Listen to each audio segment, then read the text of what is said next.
Alright, so let's multiply together these two rational expressions and simplify the answer. So the first thing you usually want to do is try to factor anything that you can factor. Okay, so up here on the top I have x squared plus x minus 12. That will factor into x plus 4 and x minus 3. And on the bottom, let's leave x plus 4 squared. There's no use to multiply that out because we want to factor things that factor. Right, times. Right up here we have a GCF of 5. That is way too crooked for my liking. Try that again. Alright, so I'm going to factor out the 5, and that will leave me with x plus 4. Alright, down here on the bottom, this is a difference of squares, so that will factor as two conjugates, x plus 3 and x minus 3. Alright, actually just to make it more clear, this x plus 4, let's rewrite that as x plus 4 times x plus 4. We don't really have to do that, but it'll make it more clear.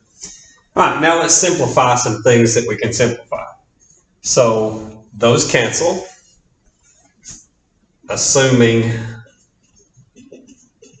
that x is not equal to negative 4. Remember, these would only cancel out if x were not negative 4. If x was negative 4, this expression would be undefined, but if you take them away, it wouldn't be undefined anymore. So anytime we cross stuff out like that, we need to make this assumption. All right, what else do we have? These x plus 4s will cancel. Remember, you can cancel diagonally like this because to multiply these two fractions, I just multiply straight across the top and straight across the bottom. So if you did that, you would end up with the x plus 4 still sitting on top of the x plus 4. So you can cancel those. You can also cancel the x minus 3s. Okay, and we need to keep track of our assumptions. So x cannot be negative 4, it cannot be 3, and it cannot be, well, that's all of them. So it can't be negative 4, can't be 3. All right, multiply everything we got. So everything is canceled away except for the 5. Everything on the bottom is canceled away except for the x plus 3. So that would be our final answer, assuming that x is not equal to negative 4 or 3. Okay, and just one more time, just to make it clear why I'm saying this. Over here, this statement before I crossed them out, if I had plugged, say, 3 into this expression, I would have gotten a 0 on the bottom. So this expression would be undefined for x equals 3. But notice over here, if I put 3 into this one, I just get 5 over 6. This is okay. So if x was equal to 3, these two expressions would really not be equal to each other. This one would be undefined. This one would be 5 over 6. They wouldn't be equal. Okay, so these are only equal when x is not 3 or not negative 4.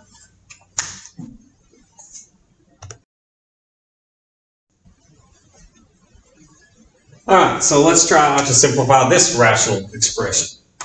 Notice that this time I'm divided, so I have one fraction divided by another. Remember, to divide by fractions, you multiply by the reciprocal of that one. So before I do anything else, I'm going to change this to a multiplication problem times the reciprocal of this. All right. So dividing by fraction is the same thing as multiplying by the reciprocal of that fraction. All right, now I'm going to simplify everything that I can simplify. So up here on the top, this will factor as 5x plus 1 and x minus 2, I believe. Double check that. That's 5x squared minus 10x plus 1x is minus 9x minus 2. So that looks good. The bottom, this is a difference of squares, so that will factor as x plus 7 and x minus 7 times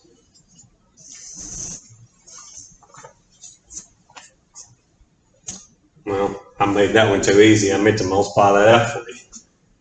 Well, anyway, 3 times x minus 7. I amended the problem for this to be 3x minus 21 so that you had to factor that 3, but I just left it there like that. Made that too easy. All right, and then here we have 5x plus 1, which won't factor it anyway. All right, let's see if anything cancels. So I have 5x plus 1.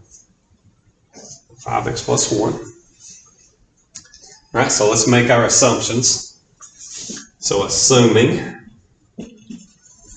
x is not equal to, all right, so what can x not be here? So I need to set 5x plus 1 equal to 0. It can't be 0. So subtract 1 from both sides. Get 1 divided by 5, get negative 1/5. So x cannot be negative 1/5.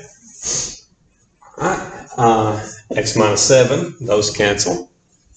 So x cannot be 7. That looks like everything that will cancel. So now we can just multiply straight across the top.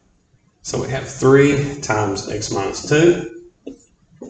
And down here we have x plus 7. So it's equal to this, assuming that x is not equal to negative 1/5 or 7.